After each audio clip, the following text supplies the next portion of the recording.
Well, it's the time that for this morning session as well that we'd like to bring you to come with us for the next topics.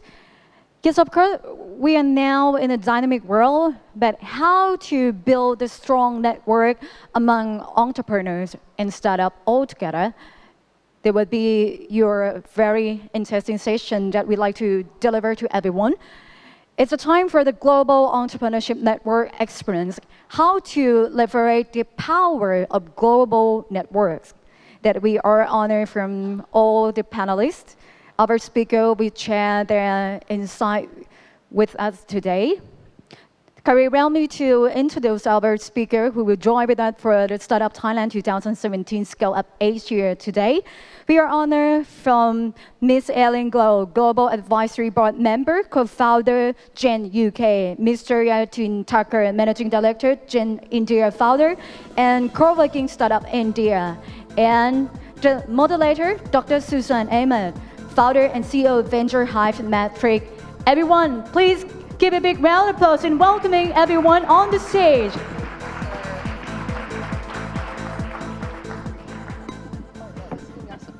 Hi, welcome to what is promising to be one of the most fun panels of the day.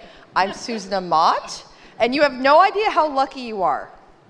Because today with me, we have people who are not only incredible business people, ecosystem builders, community leaders, but people who have taken up the banner of the Gen Network in their respective countries to tell you about how that connectivity, their visions for an internationally connected world then translate into ecosystem development in their countries. So Elaine Gold, Yatin Thakur from India are going to each go through. I really want to start out by you guys just explaining the incredible past you've had and the experiences you bring to the panel today. Then we can start going into why Gen and telling the story. So Elaine, why don't you go ahead and start? Okay, hi everyone. So my journey and my experience with Gen started probably about 6 years ago. At that time I was living and working in Qatar. I was Director of Organization and Strategy for a social enterprise that was focusing on youth entrepreneurship across the region. And as you can imagine, across the MENA region, an 18-year-old's needs in Libya or Tunisia or Yemen is very different from an 18-year-old in Qatar. So in Qatar, we had the challenge of developing from scratch, really, an entrepreneurial ecosystem. And we couldn't do that really on our own. As Mike and others have said, it's a longer-term system. So I knew about GEW. I plugged into GEW. We became GEW host organizer. And I'm going to stop there because that was the start. Okay, but this is the problem. When you find people who are world-class, they're usually very humble, and you don't get to know how amazing they are. So I'll give the background on the development of GEW to GEN in a couple of minutes, but give them background on the amazing life you had before even Qatar, the business experience you have, because I think that tells the story of the caliber of people that then can create a Gen country and the why it's so valuable to be part of this network. Okay. Don't be humble. Brag for 1 minute, I'm asking. I'm British, we don't brag, you know, we don't do this sort of thing.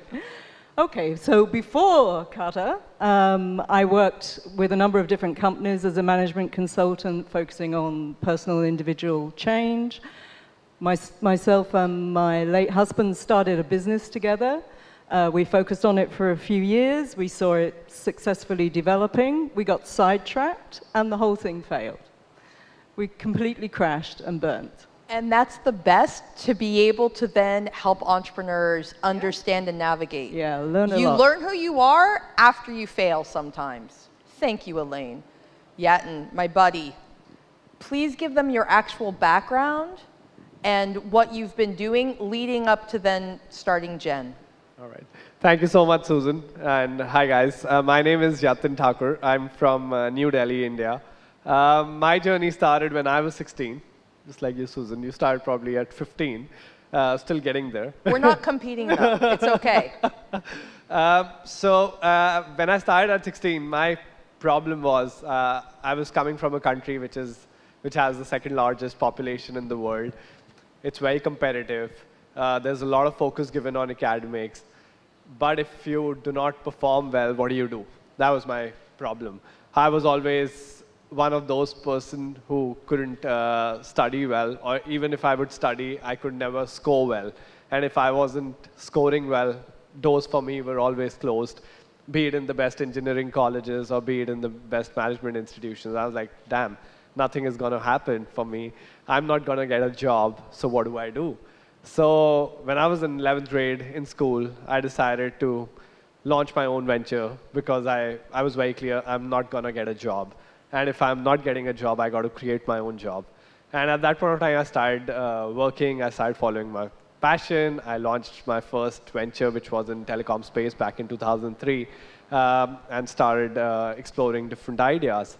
By the time I turned 21, which was 5 years into entrepreneurship, I realized how people were so scared to take risks in the country, how they were always scared to fail, how they were not experimental because they thought, what if we fail? What if we die? What if something doesn't work out, right? With me, in those 5 years, I saw 2 failed ventures, but I was always in a position to fall down and again get up because that's all I knew in my life.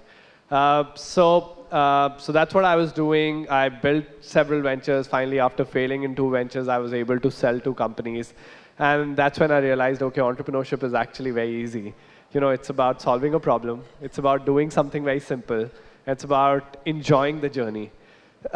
So that's when I decided to start spreading this message, start talking about it more, and start inspiring more people to start up. At that time, people were like always stopping me that don't do this, or we cannot do it because entrepreneurship requires money, entrepreneurship requires a lot of risk-taking appetite, and I was like, nothing like that. It just requires an idea. To me, the quote of the day is entrepreneurship is easy, because I have never heard anyone say that before, so yay. I'm glad you think it is. That's amazing. So I'm going to give you a couple of minutes on why we're here. And Elaine was kind enough to be super organized and make sure we have this amazing slide behind us. I'm sure all of you have heard of Global Entrepreneurship Week. It's run in more than 150 countries. It's the 3rd week of November every year since 2008. That's a celebration of entrepreneurship. And it usually is the binding fabric of government, schools, universities, public sector, and startups coming together to tell a different story of what entrepreneurship is. So a few years ago, the group that runs Global Entrepreneurship Week started something called Global Entrepreneurship Network, which was bringing together all of these incredible people who are the regional leaders of these activities to start going deeper into making sure that there was shared best practices, policy, research, so that everyone from every region had other reference points to look to for, does this work in this kind of ecosystem at this level? How do we then make the argument for our government or organization to try something else and really share what works and didn't work in a very disciplined way to then create the research that helped drives many emerging markets and developed markets to make better decisions around building startups. So Elaine brought this awesome chart, which is their official chart. It includes stuff like Creative Business Cup, but when you start seeing the understanding of best practices in investment, VC, policy, all these different pieces coming together, that's really at the core. So I'm excited to have Elaine and Yatin explain exactly what's been happening as they launched Gen UK, Gen India, and what that process was, and how important that network was, and that incredible knowledge bank of both people and policy that was able to help drive what you guys are doing to change the lives of tens and then hundreds of thousands of people in your countries. Elaine? Okay, well, I'm going to go back to Qatar because I think we have more experience there. I personally have more experience there of developing the ecosystem. And one of the things, as an example of what you've just been saying, Susan, from GW, one of the things I'm most proud of is, although Qatar is a very small country and really one city, it has a huge number of different players in the ecosystem. We did a mapping of the ecosystem and somebody looked at it and said, there's more support organizations here than there are entrepreneurs. And it was really like that there. But a lot of them didn't talk together. So during GW, we set up a small group of key senior players in the government and in a number of the incubators and accelerators and other organizations to actually get together and close doors to talk about the difficulties, the challenges. There were entrepreneurs in there as well. And so the entrepreneurs could speak about the barriers and the impediments to their success to the policymakers.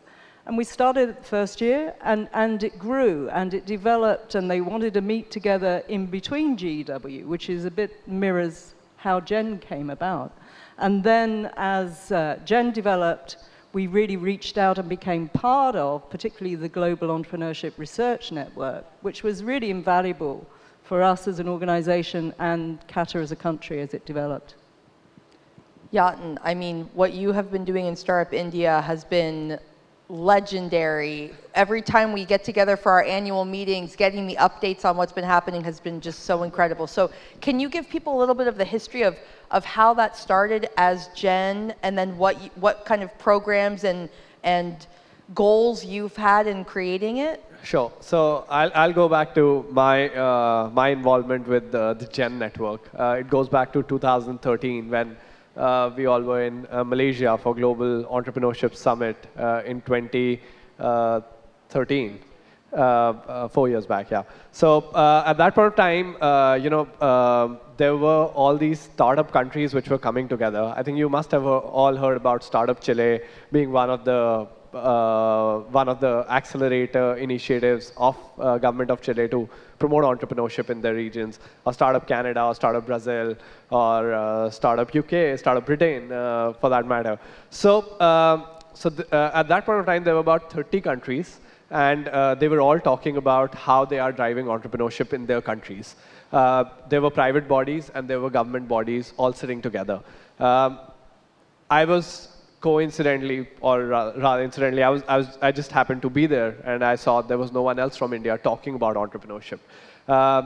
So I went to Jonathan Oatman, and I was like, Jonathan, where's Startup India? He said, there's no Startup India.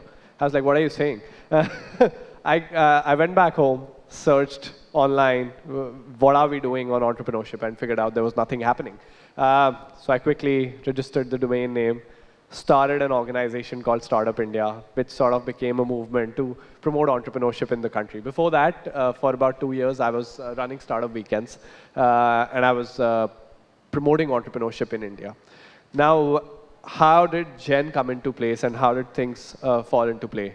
So throughout this journey from 2011 until 2014, while I was involved with Startup Nations, as well as Startup Weekend, we started realizing, like for us as a country, we have got about 700 people who are below the age of 35. And again, another 500 million of those are below the age of 25. So we have a very large young workforce which doesn't have tangible jobs. Most of them are doing duplicate work just because the country wants to be employed. And that's where we thought, what exactly can we do as a nation so that at least our people are doing something and they are not getting into any criminal activities or they don't sit idle.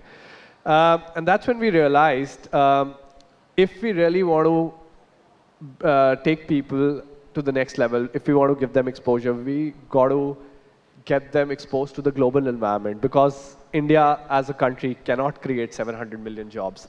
So how do we do that? And that's where this whole network really started making sense, where we said, okay, there are about 160 countries in this network.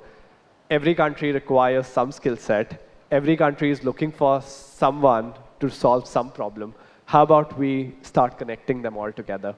And as part of that, I think all of the different pieces of this universe started making sense.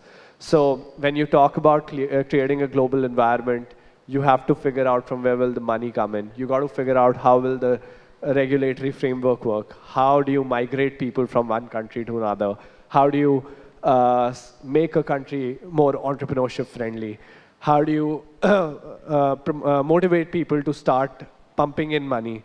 How do you celebrate what is happening in a country and expose it to rest of the world? So that's where I feel for us setting up Gen made sense, and we started figuring out that it's one small tiny pin which sort of connects the whole world together. I'm so thankful for the background, because I think that sets a really exciting piece of why we're here, because Gen Thailand is starting under the incredible leadership of our dear friend Steve. And when I think about how I got started with Global Entrepreneurship Week, because the Kauffman Foundation decided they were going to do this big international thing, and they were begging universities to get involved. And next thing we know, there starts to be this trusted group of people building these programs, very much at first focused on building out the skill sets and the support in the local economy, right? It's increasing the talent and the opportunities for your locals. But when it came to the next level, where we started having GECs, Global Entrepreneurship Congresses, and the Gen Network, it was so outward facing and bringing people in and telling a different story to the rest of the world around the incredible assets and strengths of the country, but also the weaknesses, so we could all get better together. And I think what's so exciting about being here for Startup Thailand and Scale Up Asia is that Thailand is in such an incredible position to be able to be a leader for all of Southeast Asia. And I think the Gen Network piece is going to be so important for that because of the convening power. In fact, I don't know how many of you guys know, the next GEC Plus, which are the very focused programs that are done throughout the year, 3 or 4 times hosted at different countries. Steve is actually hosting it here as Gen Thailand in September. Is it the 21st? And this is going to be one of those opportunities where you have the caliber of people like David and Yatin and Elaine, but from all of the other Asian regions coming together to do a big announcement, which I don't know if I'm allowed to talk about yet. But this is really the power of the Gen Network. So I want to come back to you guys as far as what did you learn through Gen, or what has been helpful as far as helping the government and policymakers? And think of this as advice to the Thailand government and the ministries who are, I mean, I can't believe the amount of support the ministries already have for startups, for innovation, digital economy. So they're working their butts off to do everything world class. Yeah. But what specific advice can you share with them, either, you know, applied things or just philosophically, to be able to get the most out of this incredible Gen relationship Steve is bringing? A quick one from me. It touches on something both you, Susan, and Mike said earlier. Mike talked about going around talking to governments and how much you're inundated with the new thing, the new shiny. And I think if you are in a decision-making role, that's a huge temptation, and it's very, very confusing. And you said about Gen, it's a trusted network. And for me, that's the great strength. And that's one of the things that I've learned, and in my role as a global ambassador, as I go back to talk to other Gen countries, I do find I have to remind people that they are a member of this most amazing network. And I can be asked, you know, Elaine, can you put me in touch with this? Can you put me in touch with that? And I'm saying, but you have access. You have access. You're part of this trusted network. Use it. Use it. And give to it, too. It's not just about what you can take. It's what you can give to that network.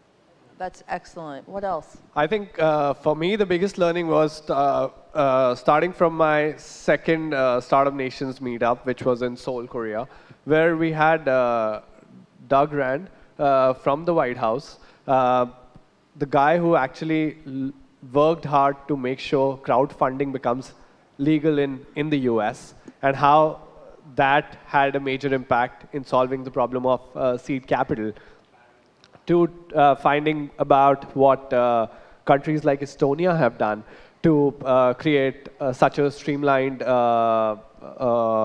environment for starting up ventures in Estonia or in Netherlands, how the Prime Minister and the President of those countries have been involved. So, you don't get this information so easily.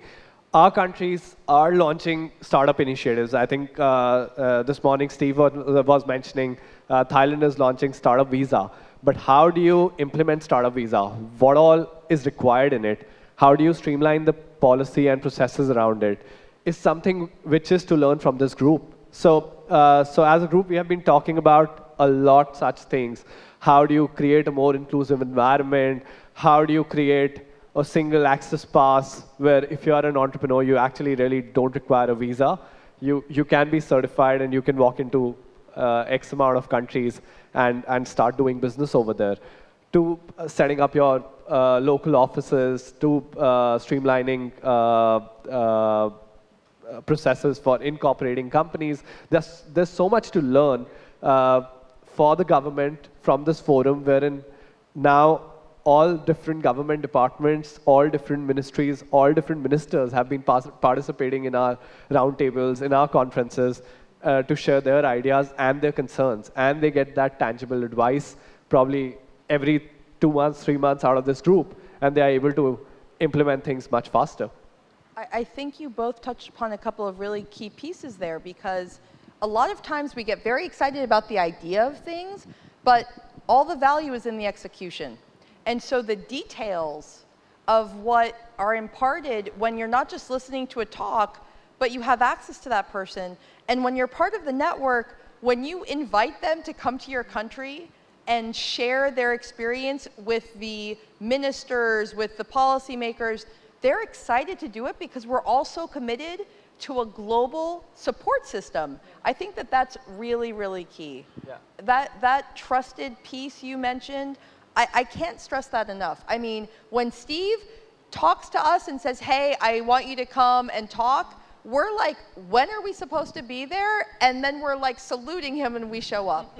Because we've all been so committed to building our own things, but only through leveraging the global platform we've all been so fortunate to be part of, do we get to keep learning. I mean, whether you're an entrepreneur or an ecosystem developer, the issue is, how do you stay with your eyes wide open to have access to continued learning opportunities? Because just when you think stuff is really good, everything changes, and even your strategy has to pivot of the kind of programs you're doing, the kind of startups you may be focused on, the level of funding that may be needed. So everybody in this ecosystem, it's constant pivoting, whether you're the startup or the ecosystem creator or the service provider, right? Right. It's really fun to think about, but also very hard, not easy. Yeah, the most interesting part is in the last 3 years, how we have seen a shift from all of us as grassroots entrepreneurs, come ecosystem builders, to prime ministers of every country knocking our doors and walking into our conferences and talking about Startup Thailand, Startup India, Startup Estonia, right? So, but I think that's really important, because you actually mentioned that your background had been in startup weekends. We actually did the first startup weekend on the East Coast when I was at UM. I know, that's how old I am. Why is that important? Because the shift that comes from some people becoming, ecosystem developers doing Lean Startup Circle or Startup Weekends or whatever, a lot of those people do not want to be the nerds that we are, no offense, to be the policy people, to represent the government, to be involved in bringing corporates into being part of conversations. And so the fact that you guys have such incredible people here who are part of that transformation, not just the cool people who work with startups, but the people who can migrate between government relations and corporate and startups and do it authentically, that's really the challenge. And I think that Jen has helped all of us grow into those roles, because we're also working with the top people in every other country in the world. So I think that that's been really valuable for me. Yeah. And one of the things we talk about in Gen UK is that it's like we're the alternative embassy network. And it's a great sort of kind of parallel that we are the alternative to the embassy. That's a great way to put it. And always leading with authenticity, I have to say. Absolutely. So do you guys have any advice for Gen Thailand's fearless leader, Steve? Because having now gone through your own learnings, putting the structure together, putting the teams together, advising on policy, doing the incredible work both of you have done, I'd love for you to also, you know, from the Qatar perspective as well as UK, and obviously the crazy work you do, what does he need to be thinking about over the first 2 years of helping tell the story, not just to the incredible partners he has at the ministries and at the national government, but also all the incredible ecosystem players that you've been bringing together to make sure that this reaches every aspect of the Thai experience and opportunity. What advice do you have for him? I'm going to go... You can look at him while you tell him. He knows this stuff, but it is about the team, I think. And I know you mentioned this earlier, but the importance of the team that you work with is going to be critical, particularly at this early stage. And I mean, Steve knows that we're here to give every support that we can give to that. And the great thing that Steve does is that he's built the personal relationship. And that's really going to support him through the years in the future. But here in Thailand, the team. I think from my experience and whatever I've learned out of Gen, Gen really challenges the status quo. It brings in everyone at par, and it tries to. It's an inclusive network wherein no matter what background are you coming from, no matter how powerful you are, you need everyone, and you take everyone together. So it's that interdependence between different people, which really strengthens Gen in your country. And I think if you are able to do that, nothing like it, which means getting as many partners as possible, as many volunteers as possible, as many entrepreneurs as possible, as many government departments as possible, as many industrial chambers as possible. It's going to help everyone do something substantial and productive with their with whatever stuff they are doing. And we're awesome because we're ending exactly on time. But we need to tell you all, and I'm speaking on all of your behalfs, we are super committed to making sure Gen Thailand is a huge success. And the team he already has with Pearl and Trevor and Adam, we couldn't be more excited about the incredible vision you have for the country and the incredible vision you have for Asia and Thailand at the center, and we're here for you. So thank you very much for having us, and good luck. Thank you. They have 159 countries backing them. Yeah, I messed this up. Thank you. Thank you very much. We're happy that we're having a lot of you today, and thank you to Ms. Elaine Glau, Mr. Yatin, Thakur, and the moderator, Dr. Suzanne Ahmed as well. วันนี้เราเดินทาง